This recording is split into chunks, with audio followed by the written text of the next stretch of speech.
جو مسلمانوں کے گھر پیدا ہوا، اسلامی ماحول میں رہتا، اس سے کوئی چیز پوشیدہ نہیں ہے. اسے پوچھ لو، وہ بتائے گا بکری حلال ہے، وہ بتائے گا مرغی حلال ہے، وہ بتائے گا فلاں چیز حلال ہے، اور یہ بھی کہے گا یہ چیز حرام ہے، یہ حرام ہے، یہ حرام ہے. یہ بچے کو بھی پتہ ہے. تو فرما ان الحلال بین و ان الحرام، حلال بھی واضح اور حرام بھی واضح، اور اس کے درمیان کچھ شبہ والی چیزیں.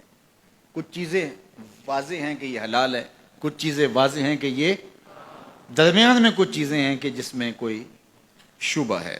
زیادہ لوگ نہیں جانتے، انہیں علماء ہی جانتے ہیں. کسی نے کہا کہ یار یہ پتہ نہیں حلال ہے، کسی نے کہا پتہ نہیں حرام ہے. اب سنو، ضابطہ میرے حضور نے بیان کیا. جس نے اپنے آپ کو شبہ والی چیزوں سے بچا لیا، جو شبہ والی چیزوں سے بچ گیا، اس نے اپنا دین بھی بچا لیا، اپنی عزت بھی بچا لی. آپ کو یہ یقین ہے کہ یہ کھانا جو پکا ہے بالکل ٹھیک ہے، صحت افزا ہے، تو آپ اس کو رغبت سے لے لیتے ہیں. اور ایک کھانے کا پتہ ہے کہ یہ انتہائی خراب ہے اور مضر صحت ہے، تو آپ اس کو بالکل ہاتھ نہیں لگاتے. اور ایک کے بارے میں آپ کو شک ہے، پتہ نہیں صحیح ہے کہ پتہ نہیں خراب ہے، تو کبھی بھی اپنی صحت کا خیال رکھنے والا اس مشکوک کھانے کو نہیں کھائے گا. اس لیے دین کے معاملے میں بھی ایسے کرو کہ جس کے بارے میں تمہیں شک ہو اس کو چھوڑ دو، اور اس کو اختیار کرو جس کے بارے میں شک نہ ہو. اور پھر ارشاد فرمایا جو شبہ والی چیزوں میں پڑ گیا وہ حرام میں پڑ گیا. جس طرح کوئی شخص کسی چراگاہ کے گرد اپنے جانور چراتا ہے، سرسبز چراگاہ ہے، اور وہ اس کے آس پاس اپنے جانور رکھتا ہے، تو کبھی تو کوئی بکری، کبھی تو کوئی بھیڑ، کبھی تو کوئی جانور اچانک جا کے دوسرے کی چراگاہ کے اندر منہ مار لے گی. تو پھر ضرورت ہی کیا ہے اس کے قریب جانے کی؟ تو کہا جو حرام کے قریب جائے گا ایک دن حرام میں مبتلا ہو جائے گا.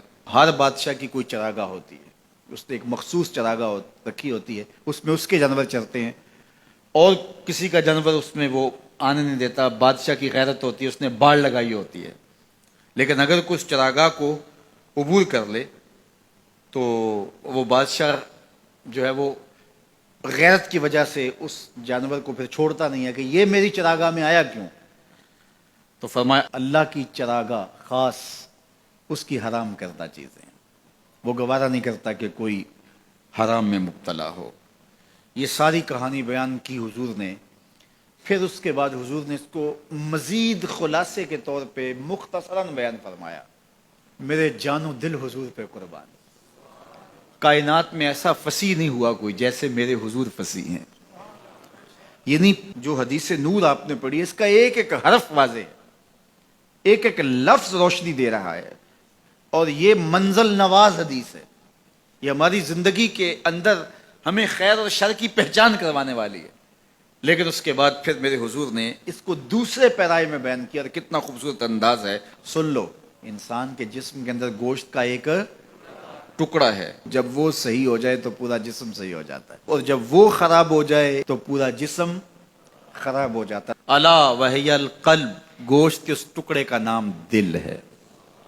دل اگر ٹھیک ہو گیا تو پورا جسم، اور دل خراب ہو گیا تو پورا جسم خراب ہو گیا. اس لیے وہ رومی نے کہا تھا دل بدست آور کہ حج اکبر است. دل کو قابو میں لیا، یہ حج اکبر ہے.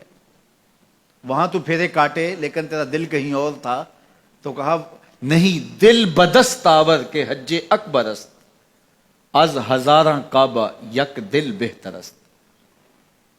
کہا کہ 1000 کعبے سے ایک دل بہتر ہے. کیوں؟ کعبہ بن گاہ خلیل اطہر است. کعبہ حضرت ابراہیم کی گزرگاہ ہے، دل گزرگاہ جلیل اکبر است، اور دل رب جلیل کی گزرگاہ ہے. اور اقبال بولا خود ہی کا نشیمن تیرے دل میں ہے، خود ہی کا نشیمن تیرے دل میں ہے. اتنی بڑی کائنات چھوٹے سے دل میں کیسے آ گئی؟ اقبال نے کہا میں بات دلیل سے کر رہا ہوں. خود ہی کا نشیمن تیرے دل میں ہے، فلک جس طرح آنکھ کے تل میں ہے. اس لیے اس کا کنٹرول کر لینا، اس کا قابو میں کرنا. تو میرے حضور نے فرمایا کہ اپنے دل کو قابو میں کر لو.